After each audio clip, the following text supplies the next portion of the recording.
Assalamualaikum warahmatullahi wabarakatuh.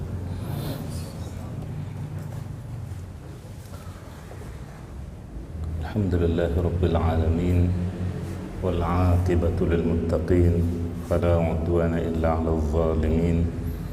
Asyhadu an la ilaha illallah wahdahu la syarika lah wa asyhadu anna Muhammadan 'abduhu wa rasuluh. Salawatullahi wa salamuhu alaihi wa ala alihi wa sahbihi wa sallama tasliman katsira.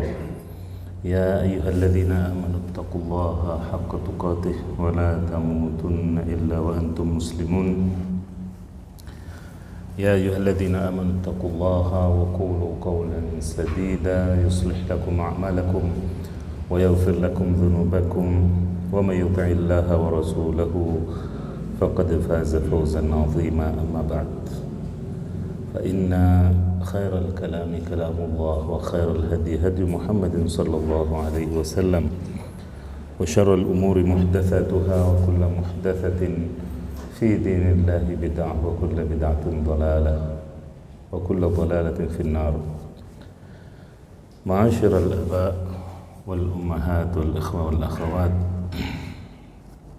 kembali kita dipertemukan oleh Allah Subhanahu wa Ta'ala di masjid yang sama-sama kita cintai ini dalam rangka mengkaji asma-asmanya Al-Husna yang semoga Allah Subhanahu wa Ta'ala bukakan hati kita, lapangkan dada kita, jernihkan pikiran kita untuk memahami dan kemudian mengamalkan pelajaran-pelajaran dan hikmah-hikmah yang terselip di majelis ini. Jamaah yang dirahmati Allah, pada kesempatan yang lalu kita telah memulai pembicaraan tentang asma Allah Al-Kafi, yaitu yang maha mencukupi, di mana ini bagian yang kelima dari pemetaan Asmaul Husna, yaitu Asmaul Husna yang memupuk rasa malu dan syukur kepadanya. Asma yang pertama adalah Al-Kafi, Allah sebagai zat yang maha mencukupi. Di sini disebutkan bahwa Al-Kafi itu hanya satu kali tercantum dalam Al-Quran pada surah Az-Zumar ayat 36. Alaysallahu bikafin 'abdah, bukankah Allah yang mencukupi para hambanya? Ya.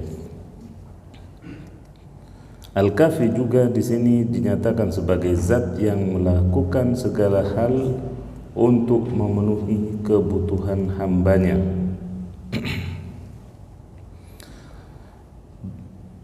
Al-Kafi juga berarti yang membuat hamba itu kaya, tidak butuh kepada orang lain ataupun kebutuhan-kebutuhan yang mana teman-temannya atau tetangganya itu butuh.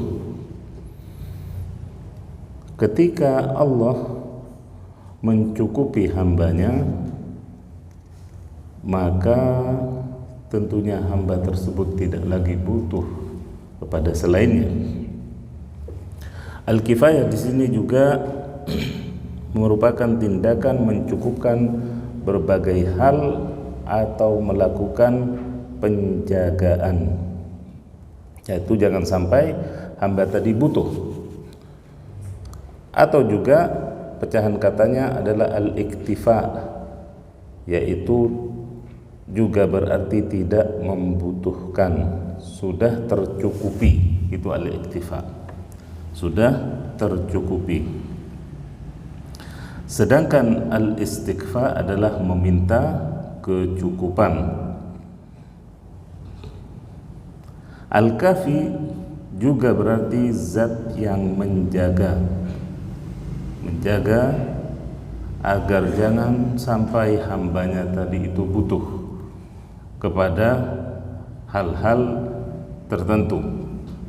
Al-Kafi juga merupakan zat yang tidak membutuhkan kepada selainnya. Kecukupan yang dimaksud yang Allah berikan kepada hamba di sini disebutkan dalam berbagai urusan dunia mereka. Juga memberi kecukupan para hambanya yang saleh dalam berbagai urusan agama, urusan ibadahnya, urusan ibadahnya, urusan agamanya. Dan ini nanti akan disebutkan pembagiannya sebagai bagian dari kecukupan yang khusus. Allah disifati sebagai zat pemberi kecukupan pada para hambanya dalam segala hal yang dibutuhkannya. Dan sifat ini ditetapkan oleh Allah dalam Al-Quran dan Sunnah. Artinya Allah yang memberi rezeki kepada makhluk, yang mengatur dan memperbaiki semua urusan mereka, yang menjaga dan memenuhi hajat mereka. Dan dalam perjalanan hidup kita, berapa banyak, berapa kali kita mengalami hal-hal yang menurut hitungan kita, menurut perkiraan kita tidak cukup, tetapi Allah cukupkan. Contoh kecil, misalnya kalau dari kalangan asatidz terutama, untuk pergi ke Baitullah misalnya, itu butuh berapa biaya? Kalau melihat gajinya berapa, ininya berapa, akan tetapi lebih sering dari orang yang kaya sampai ke sana. Bahkan yang kaya terhalang dengan kesibukannya, dengan ketidakpeduliannya. Itulah Al-Kafi. Begitu pula banyak dari kita, karena rezeki itu tidak harus nominal, tidak harus berupa uang, bisa berupa hadiah juga. Marbot yang diberangkatkan misalnya oleh pengurus masjidnya atau yang peduli padanya, itu bagian dari cakupan asma Allah Al-Kafi. Begitu pula bujangan yang belum menikah, kalau hitung-hitungan pakai kalkulator 5 tahun lagi kayaknya baru menikah. Akan tetapi tiba-tiba Allah lancarkan, Allah bukakan jalan, Allah mudahkan urusannya, dalam 5 bulan atau kurang dia sudah menikah. Begitulah banyak perkara, banyak hal yang Allah tunjukkan eksistensinya sebagai zat Al-Kafi. Begitu pula dalam masalah misalnya pendidikan atau pelajaran, kalau melihat kemampuannya mungkin sedang tidak bisa masuk kuliah tertentu, akan tetapi Allah Subhanahu wa ta'ala mudahkan. Allah Subhanahu wa ta'ala bukakan jalan sehingga anak pelajar atau mahasiswa tadi berhasil meraih atau masuk ke dalam kuliah favoritnya. Ini juga bagian dari cakupan asma Allah Al-Kafi. Baik.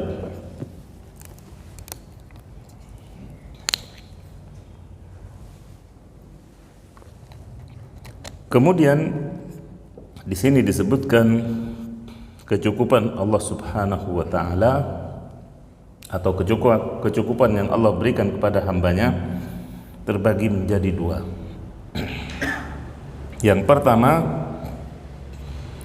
kecukupan secara umum bagi seluruh makhluknya. karena Allah lah yang menciptakan mereka, membantu dan mempersiapkan tujuan penciptaannya, memfasilitasinya, melindungi, memberi makan dan minumnya. Nah, bahkan makhluk-makhluk Allah, binatang-binatang yang ada di dalam bumi sekalipun, bagaimana kita melihat Allah Subhanahu wa ta'ala mencukupkan mereka. Bagaimana juga Allah menumbuhkan, kalau di negeri kita bahkan tongkat pun ditancap tumbuh. Di antara selatehel juga tumbuh rumput. Ya. Di situ Allah yang memberikan makan dan minumnya, kebutuhan tumbuhan tersebut. Ini bagian dari. Lalu bagaimana dengan manusianya? Bagaimana dengan manusianya? Sekali lagi yang Allah mudahkan baginya kebutuhan-kebutuhannya. Bahkan kita juga masih teringat bagaimana di musim pandemi misalnya kemarin, ya, yang perkiraannya begini dan begitu, ya, yang mungkin membuat sebagian terpengaruh dan sesak dadanya akan masalah kebutuhan hamba. Akan tetapi Allah sebagai Al-Kafi mencukupi kebutuhan-kebutuhan mereka. Yang kedua adalah kecukupan secara khusus bagi hamba-hambanya yang saleh dan bertawakal kepadanya dengan menunjuki dan memperbaiki kondisi mereka, menuntun ucapan dan perbuatan mereka, serta mencegah kejahatan dan bahaya dari mereka. Bagaimana Allah Subhanahu wa ta'ala mencukupkan hamba-hambanya yang saleh bahkan dari kejahatan dan bahaya. Dan ini banyak sekali kita temui atau kita baca dalam sejarah kaum salaf, bagaimana misalnya Allah lindungi Hasan al-Basri rahimahullah dari cengkraman Al-Hajjaj bin Yusuf misalnya, sehingga sebelum bertemu Al-Hajjaj, ya, terlebih dahulu dijemput oleh maut. Begitu pula Imam Ahmad rahimahullah, bagaimana beliau juga selamat dari berbagai mara bahaya yang sebenarnya kalau sampai terjadi itu bisa merenggut nyawa beliau rahimahullah. Akan tetapi dengan asma Allah Al-Kafi ini Allah buktikan bagaimana Allah memberikan kecukupan dan penjagaannya terhadap hamba-hamba yang saleh dari mara bahaya. Dan merupakan bagian dari sunnah ketika Nabi sallallahu alaihi wasallam mengajarkan kepada kita agar meminta kepada Allah Al-Kafi untuk mencukupkan kita, atau dalam tanda kutip berarti menjaga kita dari kejahatan suatu kaum ketika kita singgah ataupun turun di satu negeri yang baru. Kemudian juga bagaimana Nabi SAW memberikan doa,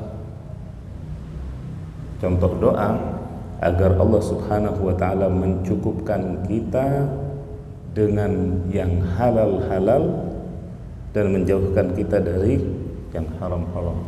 Allahumma kfini bihalalika an haramik wa aghnini bifadlika amman siwak. Doa ini diajarkan oleh Nabi SAW pada mereka yang terlilit hutang, juga termasuk mereka yang menjaga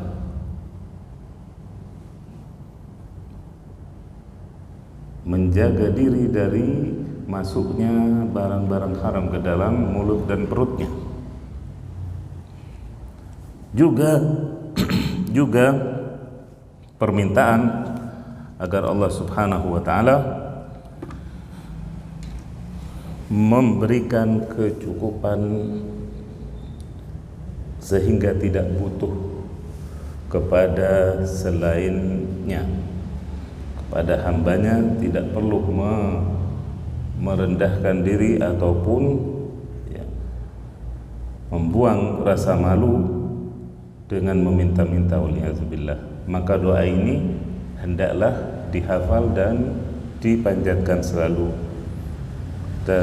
diikut sertakan atau dimasukkan dalam rutinitas doa-doa kita.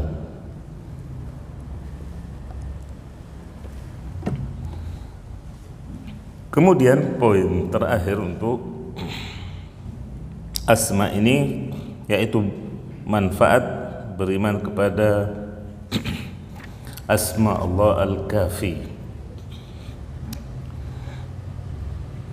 Yang pertama, berharap dan takut pada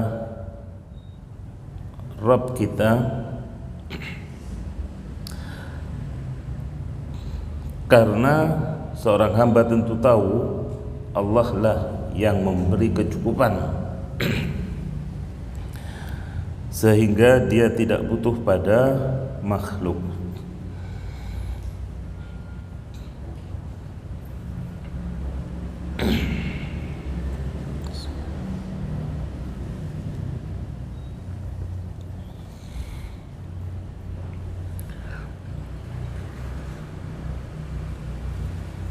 Yang kedua, mencintai Allah Azza wa Jalla. Bagaimana tidak akan tumbuh kecintaan yang lebih kepada Allah Subhanahu wa taala ketika seorang hamba menyadari bahwasanya Allah lah yang memberi kecukupan kepadanya. Kalau kita menjaga ataupun merasa mendapat kebaikan dari tempat kita bekerja, ya, karena setiap bulan digaji misalnya, ya, kita merasa mendapat kebaikan, maka kita akan mencintai pekerjaan kita. Begitu pula yang berdagang akan mencintai pekerjaannya, karena dari situ dia mendapat kebaikan. Lalu bagaimana dengan hamba yang menyadari kalau segala kebaikan dunia dan akhiratnya itu dari Allah Azza wa Jalla? Tentunya kecintaannya akan bertambah dan berlipat. Baik, yang ketiga,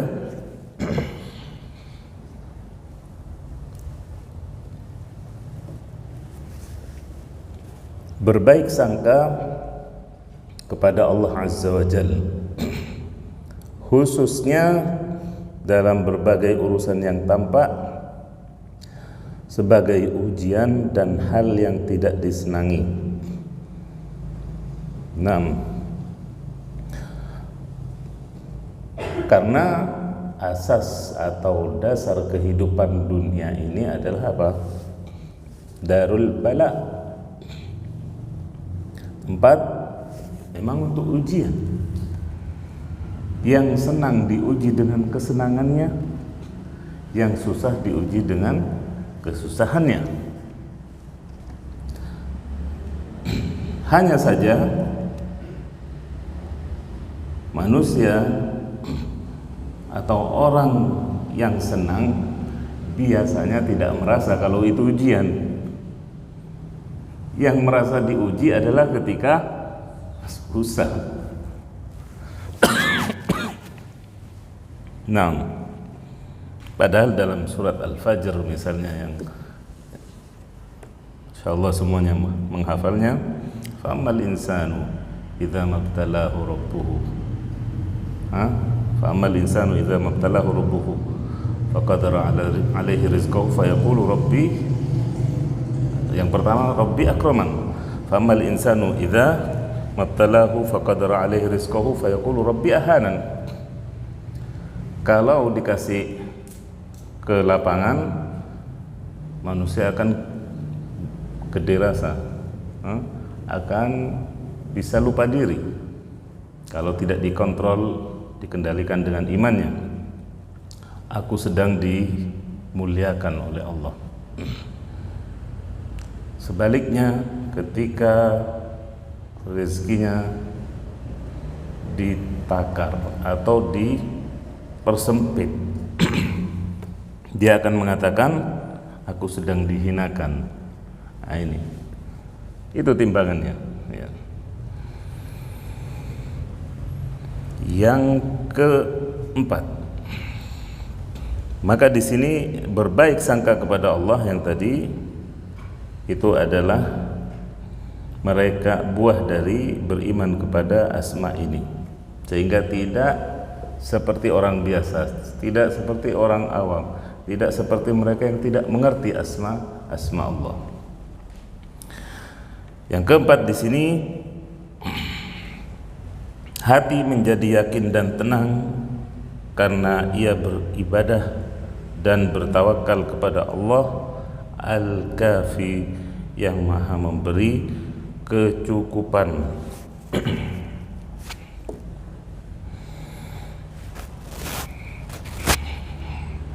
Nah, kalau hambanya yang kafir saja Allah kasih, apalagi yang mukmin, apalagi yang soleh, apalagi yang beribadah. Itu makanya hatinya akan menjadi tenang.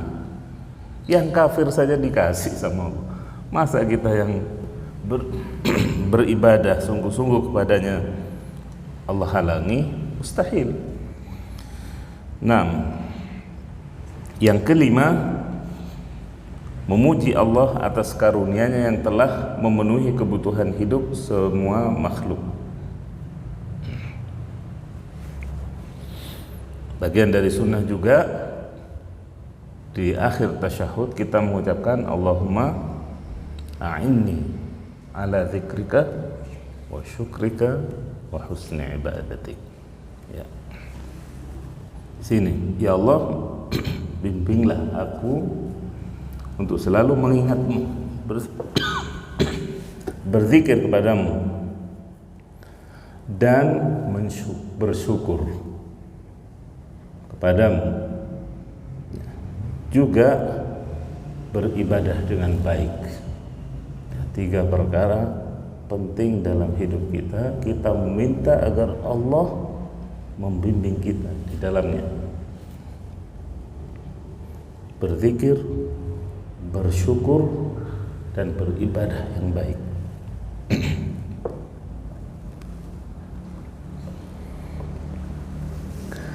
Yang keenam, semakin kuat iman, takwa, dan tauhidnya orang yang memahami asma ini, sebab ia meyakini kecukupan itu dari Allah, dan itu bergantung kepada hubungan hamba tadi dengannya. Makin kuat dan harmonis hubungannya dengan Allah, maka kecukupan darinya juga semakin besar.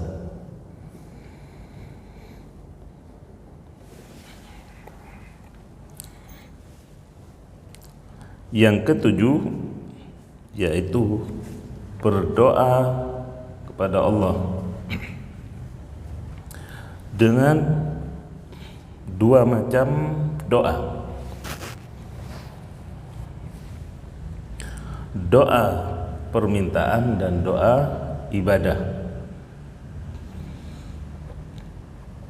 Juga bertawadhu serta bertawassul kepadanya dengan namanya Al-Kafi.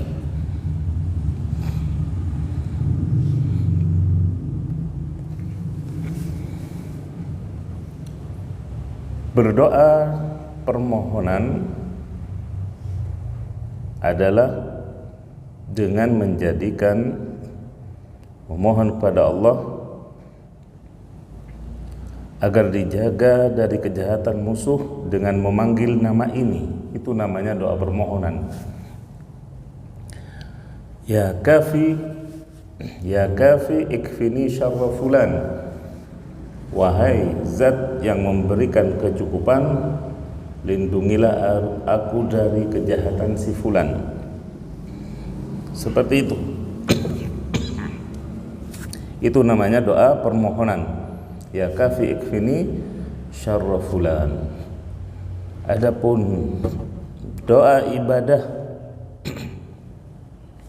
yaitu doa dalam sholat ataupun berpuasa dengan mengharap hasil dari ibadahnya itu berupa kecukupan dari Allah Subhanahu. Baik, dengan demikian jamaah yang dirahmati oleh Allah, kita cukupkan pembahasan tentang Asma Al-Kafi. Kemudian kita beralih kepada asma berikutnya, yaitu Al-Hayy.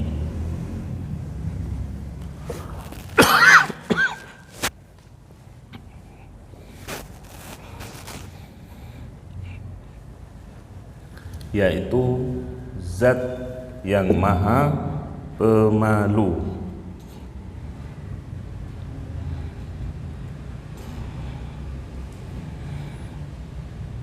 Sifat malu ini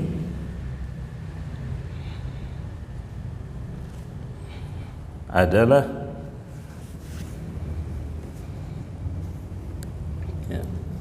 bagian dari akhlak yang lembut dan sifat yang terpuji. Dengan malu menjadi rem bagi nafsu atau jiwa yang buruk untuk melanggar hukum-hukum Allah, hukum-hukum syariat, ataupun juga hukum-hukum atau norma-norma masyarakat.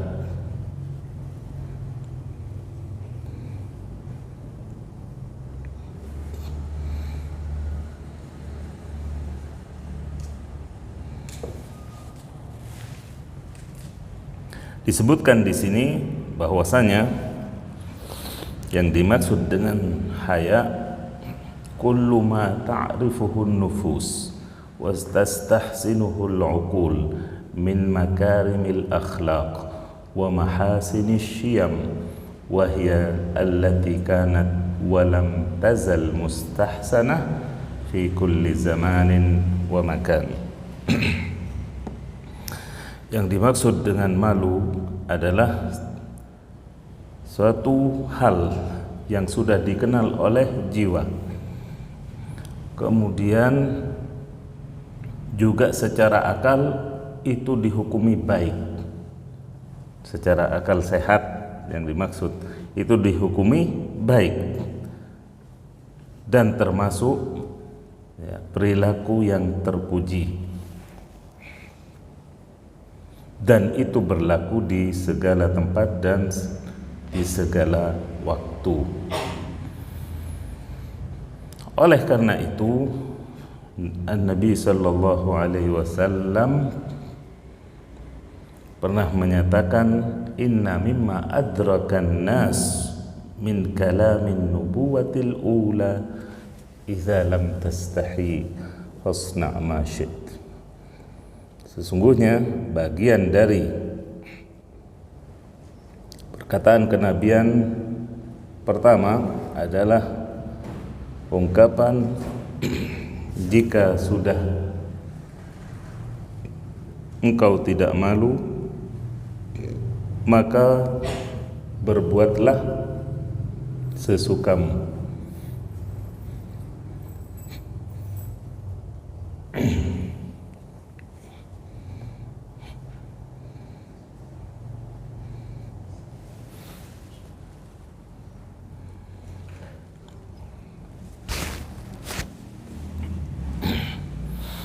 Dan malu ini juga sebagai hal yang dihukumi baik oleh semua syariat sebelum Islam sekalipun. Syariat para nabi sebelum Nabi Muhammad SAW juga oleh masyarakat yang masih ada kebaikan padanya.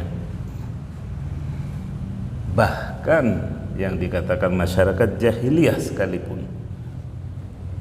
Sebagaimana Imam Bukhari yang mencantumkan hadis Abu Sufyan radhiyallahu anhu ketika ditanya oleh Heraklius tentang Muhammad sallallahu alaihi wasallam. Apa kata Abu Sufyan? Sedang beliau dalam kekufurannya. Sedang beliau dalam kekufurannya. Fa wallahi laulal haya min an ya'thiru alayya kadhiban lakadzabtu anhu. Nah, di sini. Jadi Abu Sufyan dalam kekafirannya pun itu punya malu. Punya malu. Sehingga beliau mengatakan, demi Allah, kalaulah tidak karena rasa malu, nantinya kalau aku ketahuan bohong, tentu aku berbohong tentang Muhammad alaihissalatu wassalam.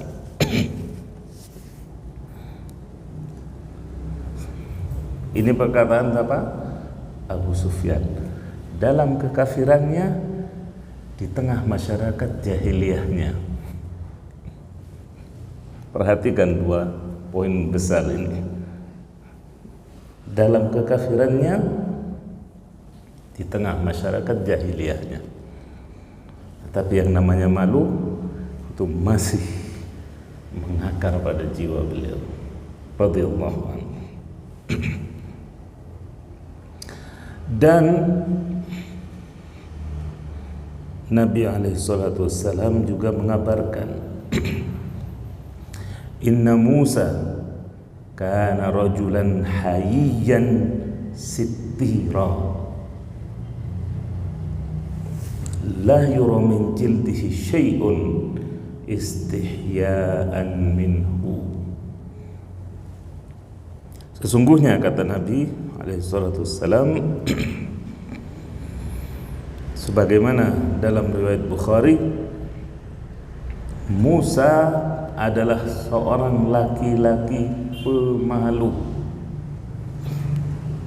yang menutup diri sehingga tidak terlihat dari kulitnya sedikit pun sebagai rasa malunya. Nah, tetapi rasa malu Musa alaihissalam oleh Bani Israel dipelesetkan Justru kemudian dibuat omongan atau fitnah tentang beliau.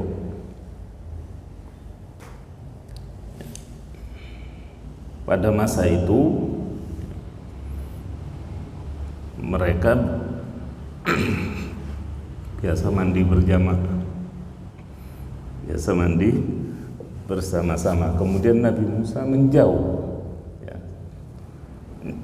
pilih tempat agak jauh untuk mandi agar tidak terlihat dari auratnya. Justru itu menjadi bahan Bani Israel untuk menyatakan Nabi Musa itu berpenyakit kulit, bahkan lebih jauh dari itu, ya, berupa cacat fisik yang disembunyikan dari kita, ya. Itu kata Bani Israel, fabarra'ahu Allahu mimma qalu. Kemudian Allah membebaskan Musa dari perkataan mereka. Ketika Allah menggerakkan apa? Batu. Menggerakkan batu yang di atasnya baju Musa diletakkan. 6.